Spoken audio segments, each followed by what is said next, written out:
Assalamualaikum, Doctor. We are from Group 5. Today we are going to present about our company, which is United Plantation Berhad.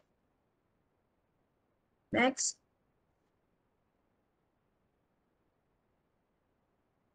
My group have 5 members, which is the first one is me, Noina Hadira binti Muhammad Noh.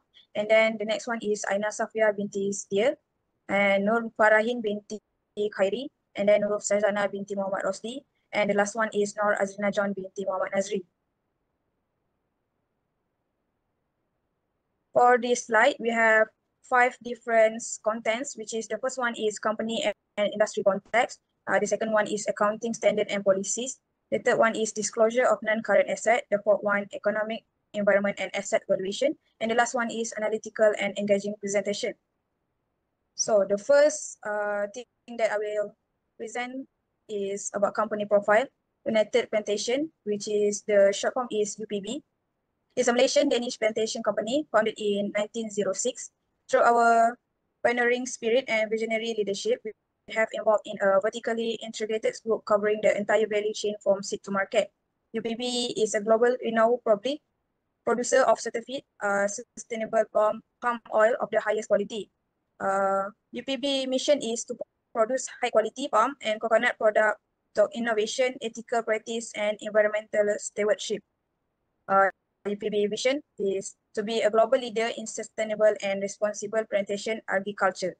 For UPB goal is the first one is lead in sustainability and transparency.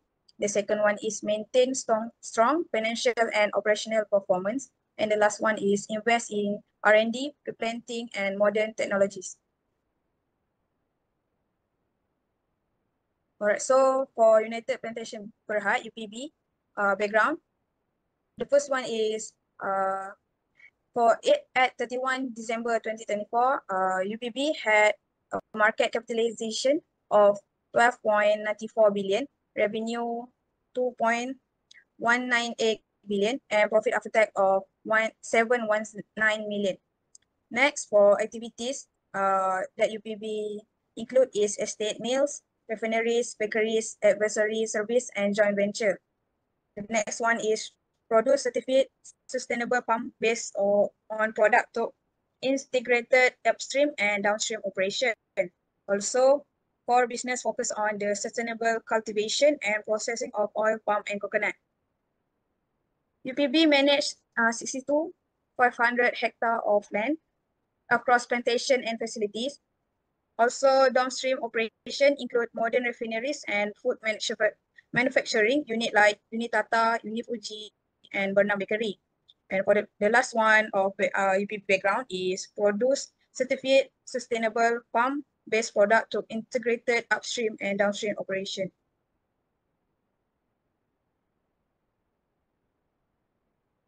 Okay, for accounting standard and policies, we have MFRS 116 for property, plant, and equipment. The first one is provide guideline for recovering, measuring, and depreciating property, plant, and equipment, PPE, to ensure financial statements are accurate and reliable. The second one is it requires that asset must provide future economic benefit and have reliability and measurable cost. And the last one is UPB PPE include freehold land, barrier plan, building, plant, machinery, and spare part. For MFRS 15, contract with customer, it set principle for reporting revenue and cash flow from customer contract. Focus on the nature, amount, timing, and uncertainty of revenue. UPB recognize revenue from sale of good at a point in time, measure at the transaction price. So for the MFRS 136, I will give to the next member. Okay, so for MFRS 138 intangible asset, MFRS 138 govern the recognition and measurement of identifiable non-monetary asset without physical substance. Intangible assets are recognized when future economic benefit are probable and costs can be reliable measured.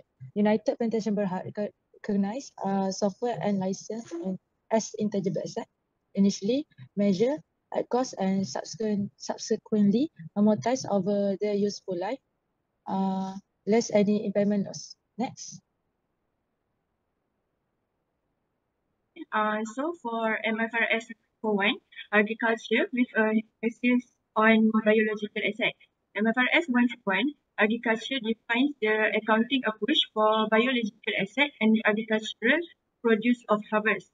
Based on the standard, biological asset must be measured at the fair value at less cost of sale, and any change must be recorded in profit or loss. This process provides user of financial accounts reliable and relevant data regarding how living plants and animals have biological transformation process. Next, for MFRS 140, investment property. Investment properties are accounted for under MFRS 140. These properties are measured initially at cost and subsequently at fair value. A change in fair value should come in a gain or loss that is recorded in profit or loss for the relevant period. This treatment ensures that the company financial statement accurately represent the value of investment properties. Next is MFRS 137 on provision, contingent liabilities, and contingent assets. It plays a key role in financial reporting by guiding companies on when and how to recognize provision and disclose contingent items. Specifically, MFRS 137 outlines three main areas: how to identify a provision, how to measure it reliably, and how to properly disclose both provision and contingent liabilities or assets in the financial statement. One practical example of this standard in use is United Plantation Berhad, a Malaysian company that applies MFRS 137 to record provision in its business operation. This helps ensure transparency, consistency, and accuracy in their financial reporting, especially when dealing with uncertain future events or obligations. Now, we will move on to section 3.0, disclosure of non-current asset. This focusing on property, plant, and equipment, or PPE. Okay. For categories and nature of non-current asset, our non-current asset include land, buildings, oil palm plantation, machinery, and barrel plants. These are primarily used in production. At each year end, we assess whether any asset is impaired, meaning if it can no longer deliver the expected future benefit due to certain event, we must adjust its value accordingly. So for recognition criteria and measurement methodology, we recognize a PPE asset when it's probable it will bring future economic business and its costs can be reliably measured. Replacement costs are capitalized, but routine repairs are expensed. Assets are efficiently recorded at cost and then measured at cost less depreciation and impairment. Costs like installation and site prep are included. If assets have different usefully, they're treated separately. Any gain or loss on disposal is shown in other income or admin expense. Next slide, please. We can look at this table as of 31 December 2024. The total carry value of PPE was 2.87 billion ringgit Malaysia, with barrel plants and machinery playing the biggest component.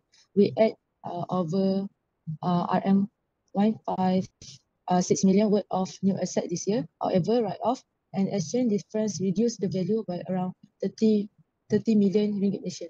We also transfer 330,000 from inventory to capital asset.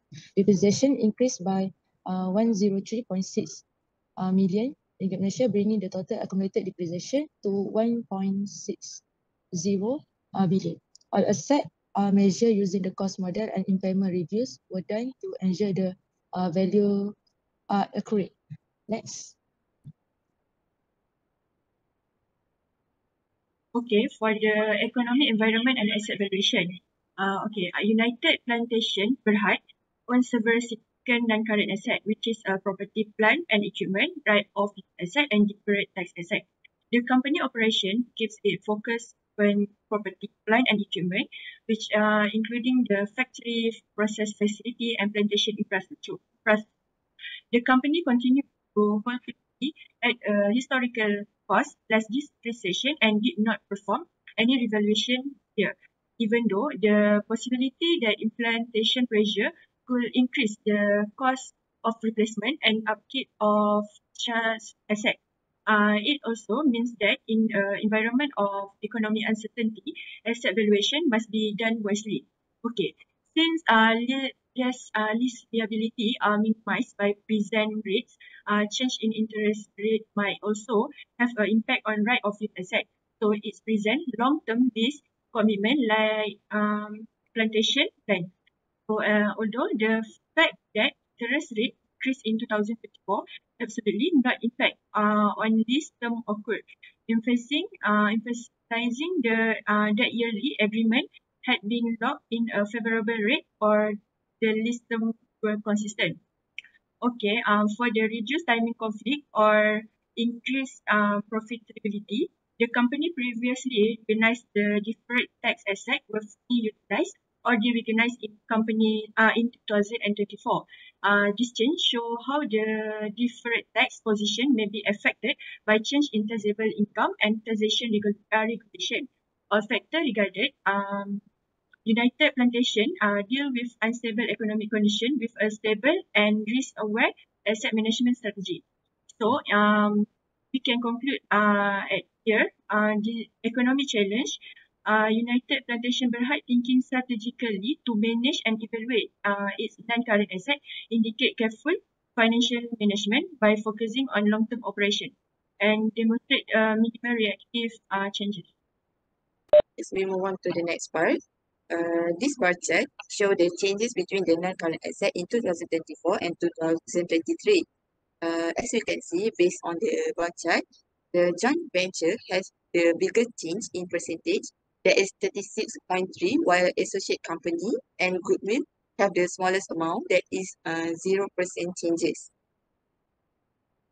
Okay, so there are three important financial ratio, which is non-current asset ratio, return on asset ratio, and total asset turnover ratio. Okay, first let's start with the non-current asset ratio. This ratio measures how much of a company total asset are tied up in non-current assets such as properties, plant, equipment, and long-term investment. Okay, so to calculate non-current asset ratio is non-current asset divided by total asset. In 2024, the percentage is higher than 2023, which is 65.05%, means that the company has invested heavily in long-term asset, which could indicate a capital-intensive business. Then next is return on asset ratio. It shows how effectively a company uses its asset to generate profit. The formula to calculate ROE is net profit divided by total asset. And in year 2023, show a higher percentage, which is 87.86%, means that the company is efficient in using its asset to create earning. Okay, so for total asset turnover ratio, I will pass to Safia. And next, for the total asset turnover ratio, in 2024, we get 67.77%, while for 2023, we get 61.72%. This shows that the asset turnover ratio for United Plantation Berhad is higher in 2024 than 2023. A higher total asset turnover ratio typically indicates that the company is more efficient in using its asset to generate revenue. So that's all from us. Thank you.